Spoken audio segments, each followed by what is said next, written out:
It's Brian Shannon from AlphaTrends.net. Today is Friday, the 5th of June, 2020, and we had a hell of a week here and start to the month. Semiconductors broke out. We were looking for that to happen, and they were up 8% this week. Just big gains across the board, except the biotechs, which, as we know, are kind of just stuck in a range. Let's take a look at the action. There's not a single person in the world who can tell you where a rally will end or a decline will end. What we do is we go with what the primary trend is. And for a swing trader, which is the perspective I talk about all the time, that's based on the 5-day moving average. And as you know, since this market gapped up above that 5-day moving average, I've been calling it innocent till proven guilty. It might be getting extended and long in the tooth, but the fact is the buyers remain in control. When we look at that 5-day moving average, it continues to rise. Last week in the video, I had said that as long as it continues to hold up there, I thought that a stop should go underneath this level right here. It never went below there, and again, we finish at the highs for the week. On the daily time frame, we're close to positive for the year for the S&P 500. The Nasdaq is positive, of course, and at a new all-time high, which is seems crazy to say those words, but that's where we are. This market came down, tested this prior band of resistance, found support, and bounced strong today. So again, the pattern that I've been talking about every week for the last several weeks is one of higher highs and higher lows. Our most important recent relevant higher low occurs right here. So we're getting pretty extended, and some kind of pullback would not come as a surprise. But again, I don't think you sell short until we're below a flat to declining 5-day moving average. So you can look for the top and maybe hold off on new purchases, but it does not mean short.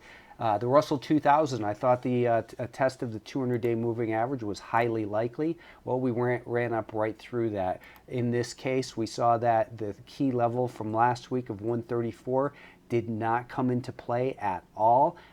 Instead, this market, again, bounced higher from the beginning of the week and holding that rising 5-day moving average. A close below it or just a little bit of movement below it, we still look at the market as innocent until proven guilty while we're above that level, and that's exactly where we are.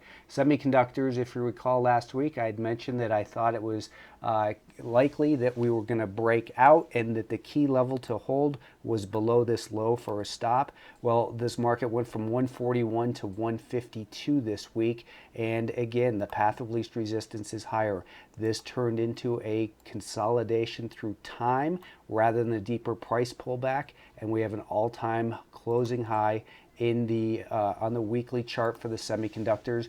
We're well above that rising 5-day moving average, and I've been advising subscribers to Alpha Trends that they should be raising their stops up to these levels if you're in for fresh money. And that was the call last week, is that fresh money purchases, a stop should be below here. Well, we've been raising those stops all throughout the week. Not looking for a high. The point is nobody knows where the peak is. What we want to do is manage risk along the way for winning positions and avoid fighting the trend. The biotechs, as I've said, we're still in this range here. It's been in this range for the last month, basically. Let's look at that 65-minute time frame. I thought last week that we had the potential of breaking out. Instead, we just kind of treaded water here down a little bit for the week, but still within this overall range that we've seen. So energy continues to build. The path of least resistance on the larger time frame is higher. That tells me that it's more likely to resolve to the upside than it is to break down. It doesn't mean it can't break down. It means that we want to go with the path of least resistance. We don't want to try to be smarter than the market. We want to go along with what the market tells us. Financials, same story here. We were looking at this one, as you know, a couple weeks ago. From failed moves lower came this fast move higher, and it has ripped through every level of potential resistance so far. I guess you could say, well, it's right at the 200-day moving average, and found sellers there today. But finding sellers there is, only within the first 30 minutes of the day, and then we treaded water. The fact is, we remain above a rising 5-day moving average. It's innocent until proven guilty. This area down in here is likely to be a major level of potential support if we pull back down there in the next couple weeks. For now, the markets are extended. It's more difficult to find low risk, high probability ideas, but there are still ideas out there that I bring to Alpha Trend subscribers every single day. One I'm keeping an eye on is this OMI. It's got a great looking weekly chart. The daily time frame looks good as well. If you've been following me on Twitter, you know that I was very bullish about fuel cell, plug, and Ballard Power over the last week and a half. I'm also looking at shares of BE. It's not quite ready to go yet, but it's another energy play. Anyways, I hope you had a good week, and I'll talk to you again next week. Thanks for tuning in.